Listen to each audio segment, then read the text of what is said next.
राष्ट्रपति सांसद केपी खनालको घर पनि त सुकुम्बासी अथवा अहिले नै जग्गामा रहेको नक्सा पास नभएको कुरा आएको छ। यसमा चाहिँ के छ तपाईँको धारणा? होइन, त्यो एउटा पर्टिकुलर होइन, 4-5 जनाको आयो। अर्को के समथिङ यता दोलखा पराजुलीजीको यहाँ चाहिँ लगानी आयो हाइड्रो पावरमा, त्यो घर भत्किएन, त्यहाँबाट सीमा लाग्यो। अनि त्यहाँबाट उता चाहिँ त्यो सुकुम्बासी मापदण्डभित्र पर्दैन थियो। त्यसकारण आफूलाई मन नपर्ने देख्दा त्यो चिप्ले किराको सिङ जस्तो मापदण्ड बढ्ने, आफ्नो मान्छे पर्दा चिप्ले किराको सिङ जस्तो भित्र पस्ने कानुन हुन्छ। त्यस्तो नियम बनाएर आफूलाई आफ्नो मान्छेको संरक्षण गर्ने। अब त्यो केपी खनालजीको, माननीय केपी खनालजीको मात्रै कुरा आएन, अरू 2-4 जनाको आयो। यहाँ मकवानपुरकै एकजना अर्को उप्रेती थरका माननीयको पनि कुरा आएको छ होइन। यी तमामको चाहिँ तपाईँको 15 लाख छन् अहिले नि जग्गामा घर, 15 लाख मान्छे बसोबास गरेका छन्।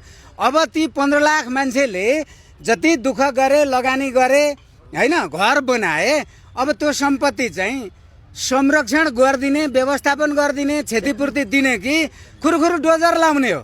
अनि 15 लाख मान्छेलाई सडकको आभारा बनाइदिने राज्य यस्तो हुन्छ? कुनै समय तपाईँ महानगर प्रहरीमा हुँदा तपाईँ पनि यो बस्ती भत्काउनका लागि आउनु भएको थियो होइन?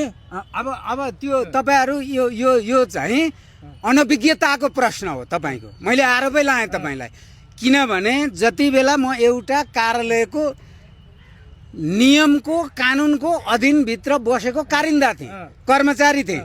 त्यसकारण मभन्दा सिनियर हाकिमले भनेको कुरा मैले मान्नु पर्थ्यो। त्यो मन परे पनि मान्नु पर्थ्यो, मन नपरे पनि मान्नु पर्थ्यो, कानुन सम्मत भए पनि मान्नु पर्थ्यो, गैर कानुनी भए पनि मान्नु पर्थ्यो। त्यो कार्यालयले जिम्मा लिन्थ्यो। आज म नागरिक हो।